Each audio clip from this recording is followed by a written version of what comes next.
Este aqui é o Brasil, o maior país da América do Sul. Ele é tão grande que ocupa praticamente metade do continente sul-americano, dado que o tamanho dos outros 12 países é quase igual ao tamanho do Brasil. Nosso país é tão grande que dentro dele caberiam a Alemanha, Japão, Itália, Polônia, Noruega, Argentina, México e, por fim, o Egito e a Espanha. E apesar de ser gigantesco, o país não tem uma população proporcionalmente expressiva ao tamanho do território. Já todos esses países citados anteriormente juntos formam mais de 700 milhões de habitantes, enquanto o Brasil tem um pouco mais de 210 milhões. A Alemanha, por exemplo, é 23 vezes menor que o Brasil, mas tem o equivalente a 40% da população brasileira. Mas enquanto os habitantes da Alemanha estão melhor distribuídos pelo seu território, a população brasileira está concentrada em grande parte na costa do país, o que deixa outras regiões como o norte menos povoadas. Dado que a região norte e parte do centro-oeste do Brasil representam 53% do território brasileiro, mas possuem menos de 10% da população do país. E para entendermos por que grande parte do território brasileiro está vazio, temos que voltar um pouco na história. Em 1415, Portugal não tinha condições de sobressair diante das outras potências europeias. Na época, Veneza controlava a maior parte das rotas comerciais no leste do Mar Mediterrâneo, enquanto Gênova a maior parte das rotas no oeste. Por não ter poder no Mar Mediterrâneo, Portugal deu início às grandes navegações com o objetivo de encontrar metais preciosos e colônias para exploração e comércio. Com os portugueses chegando ao Brasil pelo litoral da Bahia no ano de 1500, com a exploração da madeira e pau-brasil sendo motivos suficientes para se estabelecerem na costa e continuar com o reconhecimento e exploração do território. A costa brasileira era ideal para a exploração, e isso fez com que os portugueses se estabelecessem nela, dado que a costa está quase que completamente no mesmo nível do mar. Essa faixa plana se estende por toda a costa, desde o extremo norte do Brasil até o extremo sul. Para se ter uma noção, grande parte da costa da África, por exemplo, está acima do nível do mar e possui uma geografia rochosa e de difícil acesso. E não possui tantas regiões de fácil atracagem para navios. Outro fator que fez o fácil povoamento da costa brasileira pelos portugueses foram os diversos rios por todo o território. Nas expedições portuguesas pelo interior do Brasil, era comum uma viagem com pequenos barcos adentrando ao interior do país. E isto só poderia acontecer por um fator principal, pois quando o rio Amazonas, por exemplo, deságua no mar, ele percorre cerca de 750 quilômetros. A grande questão é que nesse caminho entre o oceano e o interior ocorre uma pequena queda de 6 metros durante esse percurso.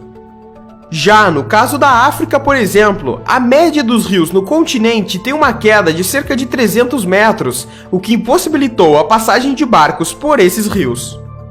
Mas voltando à história, a extração de recursos não se restringiu ao pau-brasil. Em toda a história, Portugal explorou tudo que era lucrativo. Os principais produtos que se destacaram além da madeira foram o açúcar na região de Pernambuco, o ouro, que foi responsável pelo terceiro grande ciclo econômico durante a colonização, e por fim, muito tempo depois, o ciclo do café em São Paulo. E com isso veio o desenvolvimento contínuo da costa brasileira. Grandes cidades já haviam se solidificado graças ao grande desenvolvimento econômico. E em 1872, o primeiro censo do Brasil era feito, e o Rio de Janeiro já tinha quase 300 mil habitantes, e outras cidades costeiras, como Salvador e Recife, já tinham ambas mais de 100 mil habitantes. E isso nos leva para os dias de hoje, onde a concentração da população brasileira se estabelece na costa do país, com 60% de seu território ficando praticamente vazio. Só o estado de São Paulo tem mais de 46 milhões de habitantes, e a concentração de riqueza que o estado possui é muito alta. Ele sozinho detém mais de 30% de toda a riqueza produzida no país. E apesar de parecer algo bom, ter uma grande concentração não é ideal, dado que em países desenvolvidos existe uma menor concentração populacional do que em países pobres. Grandes centros urbanos extremamente densos em países pobres, como Lagos na Nigéria e Dhaka em Bangladesh, são extremamente desiguais e isso acarreta em vários problemas de infraestrutura nas metrópoles. E embora a ascensão de São Paulo tenha sido provocada quase completamente pelo sucesso do café, a cidade conseguiu em pouco tempo criar a instalação de um parque industrial relevante e diversificado, que por sua vez impulsionou essa imensa concentração de habitantes por meio do processo de migração em massa da população do campo para as cidades, conhecido como êxodo rural, que aconteceu mais intensamente nas décadas de 1960 e 1980. E na região norte, essa concentração nos grandes centros se mantém, mas por motivos diferentes. O fato é que, por estar na região amazônica, os estados encontram alguns problemas.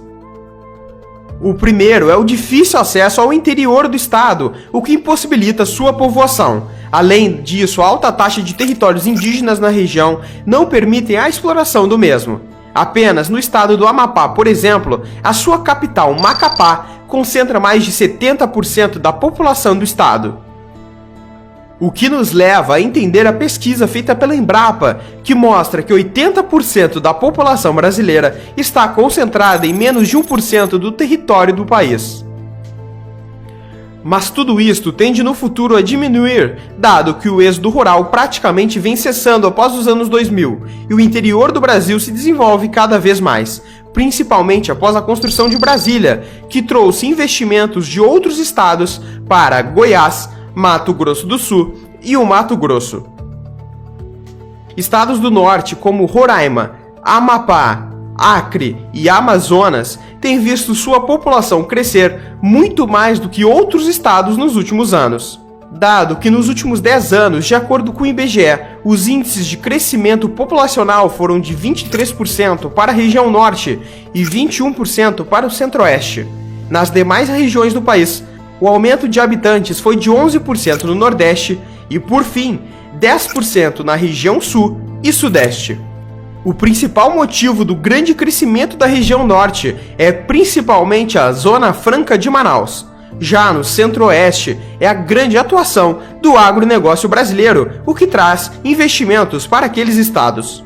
E isso, somado ao crescimento na infraestrutura brasileira e o aumento do contínuo crescimento de cidades menores, tende a fazer no futuro o Brasil ficar mais distribuído.